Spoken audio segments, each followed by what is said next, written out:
I don't believe that they are going to do better next year. They got into the power in 2023. We excuse them because they are running on a budget that they did not prepare, even though they had their own supplementary budgets. 2023 can be excused, 2024 maybe, but 2025 was the determinant of what is going to be. Even though they are making all the right calls, they are making all the right decisions, in my own opinion, their implementation is very, very poor. This is Soup Business Landscape. Nigeria is looking to adopt a single annual budget cycle from April 2026. You heard that, and that is coming from our President Bola Ahmed Tinubu. He announced that Nigeria will transition to a single annual budget cycle starting from April 2026. The declaration came during the presentation of the 2026 appropriation bill to the joint section of the National Assembly on Friday. Now, this particular reforms aims to eliminate overlapping budgets like we have right now, improve planning, speed up execution, and strengthen fiscal accountability across government agencies. Okay. We had an issue presently, 2024, 2025.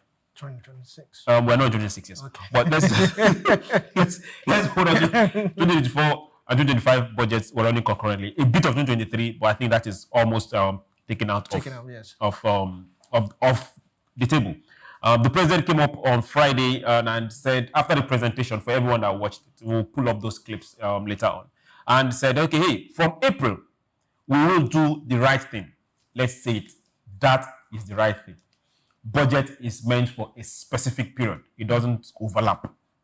Now, he said from April, we will be running 2026 budget and we'll only be running a single year cycle budget. Yes. It's a good one. It's standard. It's not even, I wouldn't even call it a good thing. Mm-hmm. It's normal. Let's make it really simple. It's normal. That's how it's supposed to be. Not saying it's a good thing.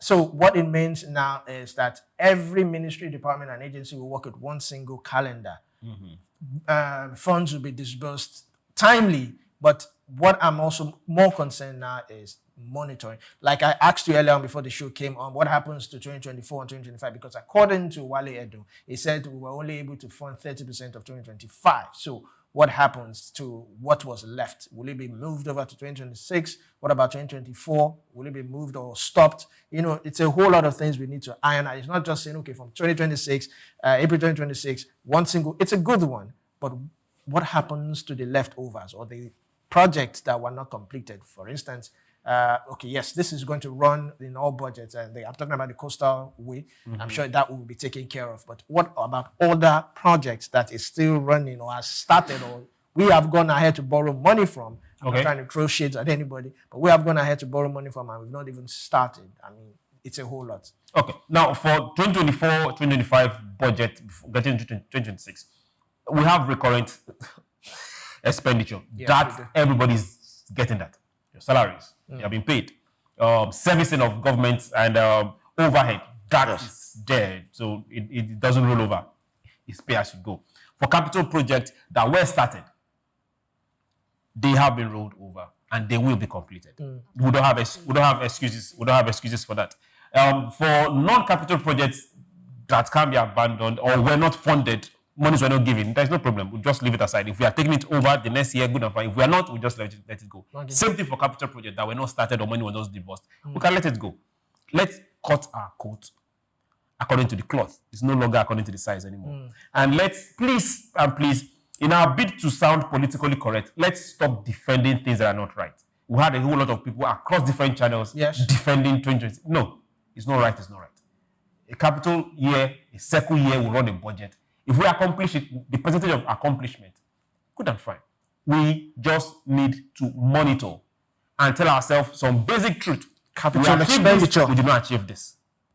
We need to look at capital expenditure. So also everybody should put their eyes down. So now let's look at this particular budget. Now you have heard directly from the president, we are running a single year cycle budget from April 2026.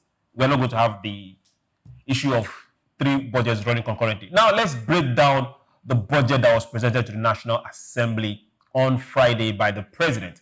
Now joining us to get this done is no other but Mukhtar Amin. Mukhtar, good morning and welcome. Good morning to you. You good? I'm good. How was the National Assembly on Friday?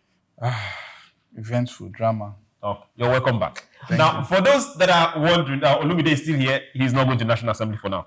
Now, the president termed it budget of consolidation, renewed resilience, and shared prosperity. That was the coin for the 2026 budget. Now, the issue that we reeled out, now, before he started his presentation, he told us specifically, we have long-standing issues when it comes to structural weakness that we all know.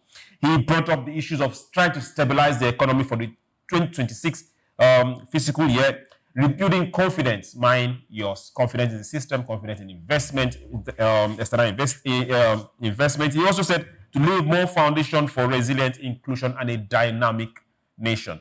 These were the first issues he brought up before we now start talking about the reform, which every single person has felt it.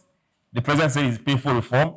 Now, the question we are going to start with here is, are we gaining on these reforms and the policies? Let's start that quick before moving into. Are we gaining on this reform? I will definitely going to gain from the reform. No, now, as we speak now. The reform started right from the first day he stepped into office. I will feel the impact. Are we gaining on it? On the books, we are gaining. The books look way better. But as far as people's living standard and their life, okay, it has not really reflected. A lot of people will say the new reform has completely wiped out the middle class, which I will agree with.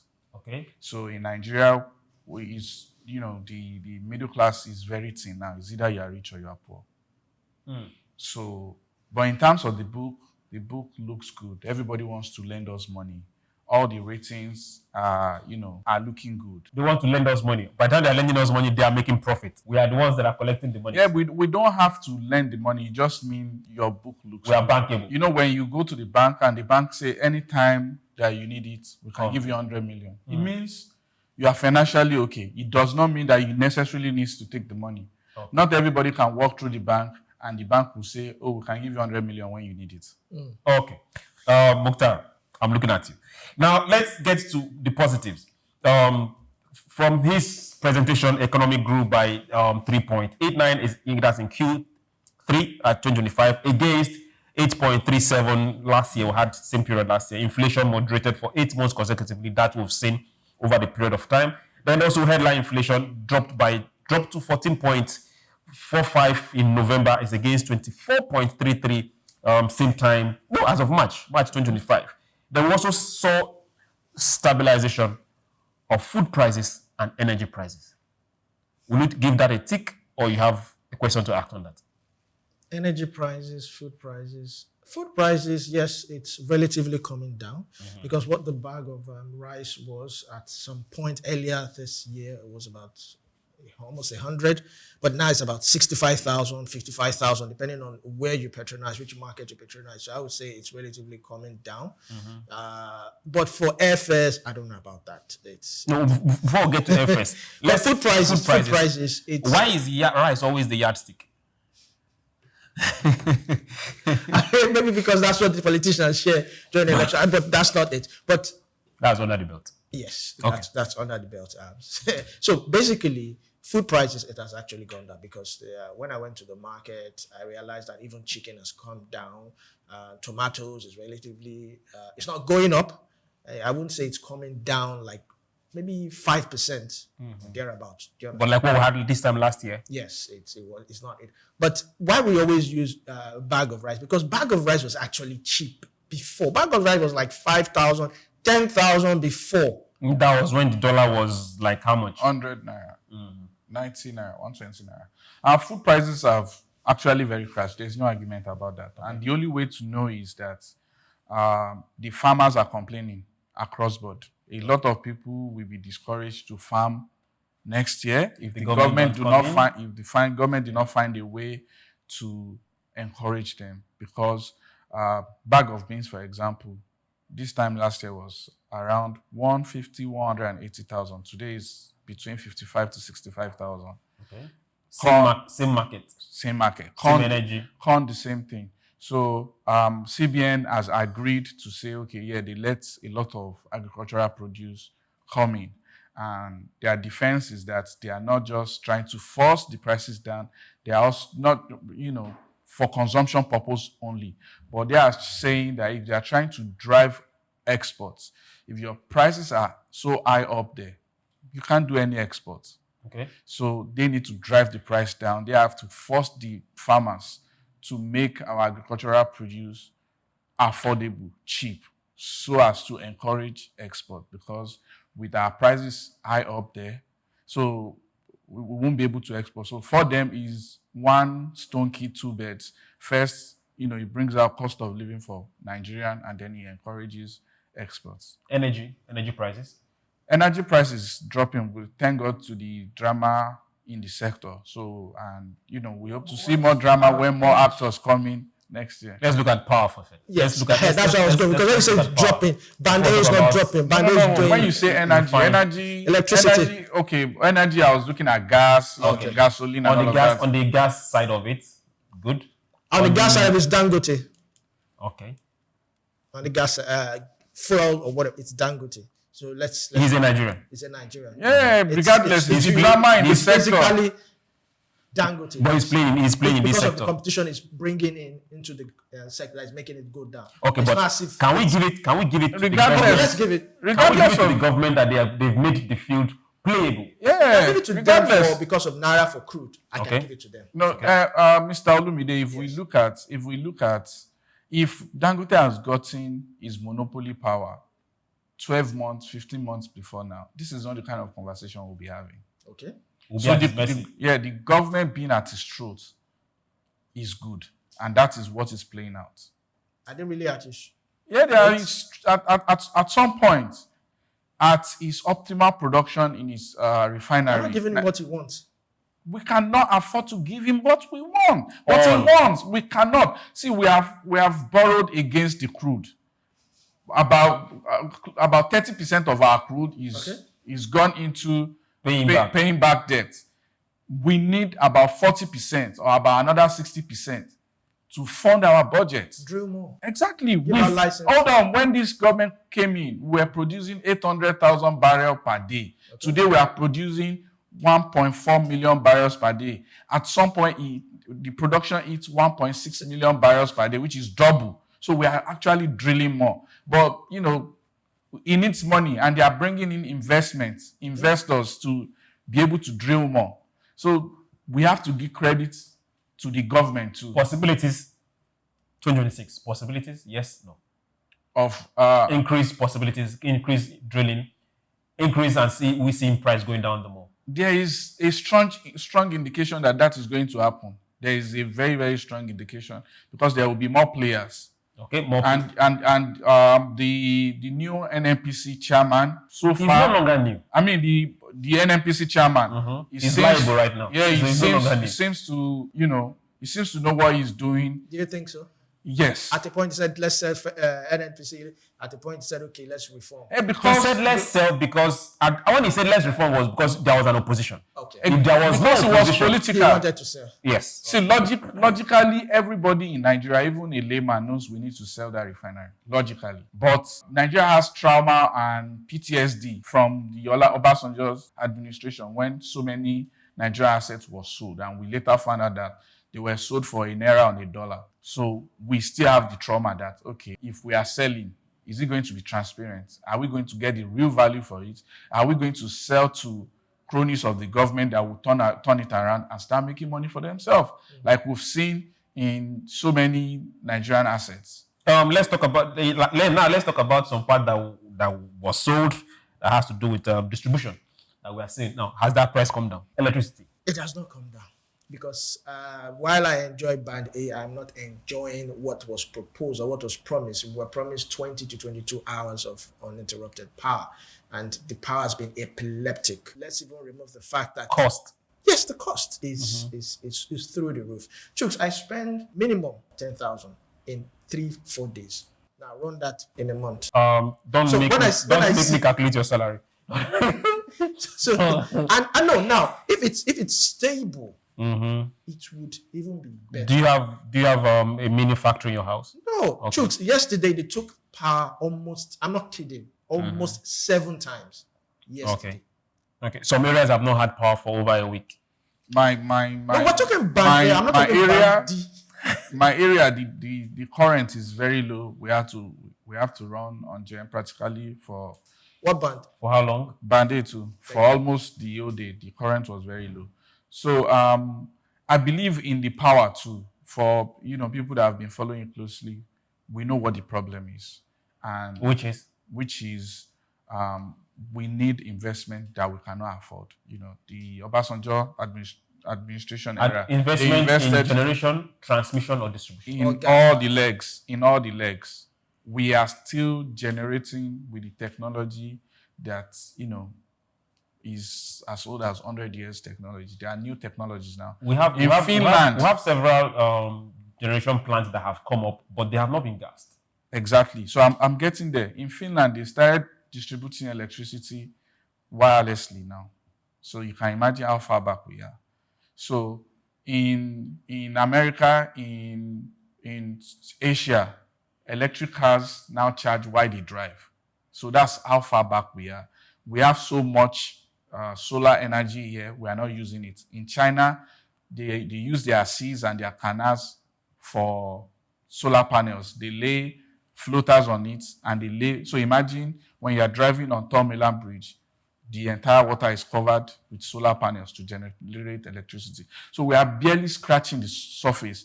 And the government has done, they took the giant step, which is remove that sector from the exclusive list. So everybody is free to come into that sector. And we have seen that play practically in Aba with geometry. So state governors, now they can do that. And they've been doing that. The president, when he was governor of Lagos State, he built some power plants. The former Senate President, Bukola Saraki, he built some power plants in Kwara State too. So more governors needs to invest in that. It's a no-brainer. They are going to make money. You are going to attract industries to your states. And they need to talk to private investors to come in, people like Geometry to come in. So that's the first giant. Like I said, there's investment. Every single person in this country has a demand for electricity. Everybody. Okay. Poor, rich, or middle class, or Can the baba they needs it. afford The it? hairdresser needs it. Can they afford it? It's not a question of affordability. They need it. It's like the air that will breathe. It's a necessity. So if there's no electricity, we government won't be sitting subsidy here. in some areas? Yes, that is why it is now broken down. I don't see the central system of government and system of giving a blanket subsidy is not sustainable. So I feel like if there's going to be subsidy, each state that can monitor, when you throw a blanket subsidy out there, trust me, 70% of your subsidy is enjoyed by the rich people because there's no enough monitoring and data. But when you bring it down from local level to state government level, they can be able to subsidize. If they want to say, okay, the rural areas, they can subsidize them and they can monitor to ensure that somebody is not going to the rural areas to site factories. And if they want to subsidize electricity generation for industrialization, you can do that and be sure that somebody is not going there to site their resort or hotel or private residences. But if it's from federal government, the federal government cannot monitor the length and breadth of this country. Okay. While we continue this conversation, let's look at performance for 2025 budget. Now, 18.6 trillion generated in revenue, according to the president's speech. That was like 61% of the target. Then 24.66 trillion in expenditure, that's 60% of target. Now, this needs more clarity. Because if we go by the budget itself for 2025, we had about 54 point something trillion. So if we make this direct submissions, it does not tally with this percentage.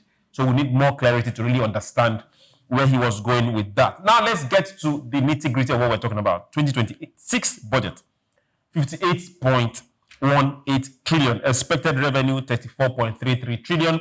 Debt service, 15.52 trillion. I wish that was not just in that budget at all. Recurrent, 15.25 trillion.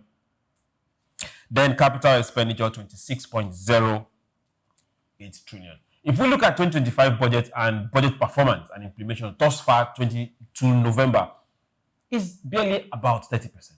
Right. And we're looking at 2026. And we are seeing an amount that is almost the same thing as 2025. Are we looking at ability to surpass revenue generation and get to the mark of 34.33? I don't believe that they are going to do better next year. They got into the power in 2023. We excuse them because they are running on a budget that they did not prepare, even though they had their own supplementary budgets. Then there goes 2024, flip-flop. There goes 2025. So, 2023 can be excused, 2024 maybe, but 2025 was the determinant of what is going to be. Even though they are making all the right calls, they are making all the, right decisions, in my own opinion, their implementation is very, very poor. I think their government is not holding its soldiers, its lieutenants accountable enough. 30% is an aberration, is unheard of for a government. If they are executing 30% in 2023, we can understand, which is what they did. Nobody is raising eyebrow. 2024, 2025, we are running 3 budgets concurrently. The book is in comatose, is a mess. So, we love to see it, but I'm not convinced that we are going to have a better book next year. Okay. You're not convinced that we'll have a better book next year. We did not see a serious markup in 2026 budget coming from 2025. But right now, we are looking at a tax year for 2026. We're also looking at our ability to increase oil revenue and non-oil revenue too. Now we are seeing also that the price of global oil is not favorable right now. Okay. As of today, it's $60, $61 per barrel for normal crude. Do you see us doing 34.33 trillion in expected revenue? If we look at all the indices that has been put down, non-oil, oil, revenue, and tax. I see us making it. If this tax reform comes into effect, all leakages are sealed, and every other person that is meant to pay tax pays tax, and there's monitoring, like they say. So what they are now even saying is that when you send money to people, the description has to be clear. There has to be clarity. So if someone is sending you money, probably your cousin is sending you Christmas money, let him put their Christmas gift, because they will be monitoring, and if it doesn't rhyme, they might tax you for that. So I like that kind of approach also, because they are also going to be monitoring accounts, movements, and all that. With that, they should be able to seal all leakages. Non-oil revenue, well, for non-oil revenue, we need more production. That's what it means, basically. We need to export more, but with value added, chain into it. If we can do that, we would rely less on oil revenue. And I think that's where we should be going. Some countries are just doing dairy products. Some countries are doing chocolate. Some countries are doing gold and all that. And we are still, talking about oil. Let's shift away, because we have a whole lot of resources. Accountability also matters, because a lot of people are saying, oh, tax, why am I paying tax? I'm not seeing it. Accountability also matters. So we hope that with tax revenue, this new tax reform, from what I'm seeing from all indications, we should be able to hit the 34.33. If we add up non-oil revenue and every other thing, we should be able to do that. Okay. We'll look forward to... And also, I forgot, yes, dollar stability. Also, dollar stability. Yes, we're looking at, they are saying, this is also against exchange rate of 1,400 naira assumption per dollar. And the only way we can do this is to make sure that, we produce more. Yes, we produce more. We also need to look at oil marketers. Importing has to be less. Oil import has to reduce, so that, the more competition, the more people don't have to source for dollar to import.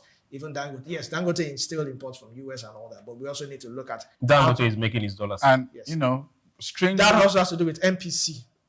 They have to, tighten that. Yes, it's not favoring Nigerians, because borrowing right now, the interest rate is, it's unpalatable. But I think we can do it. It's all about another thing that we need to chip in is, I feel like we as Nigerians, we're fixated on oil too much. Yes. But the data suggests that only about 17% of our FX come from oil. Bulk of our FX come from foreign remittance of Nigerians in diaspora and agriculture, then services, other sector. So why the government is fixating too much on oil? The data does not suggest that they control that particular sector. Yeah, yes. The data does not suggest that You should be doing that. The data now suggests tourism. The data now suggests encouraging people in diaspora to come and invest more here. 60% of our real estate investments are now subscribed by Nigerians in diaspora. Then there you go, agriculture. Then we have other mineral resources that we need to develop and start exporting.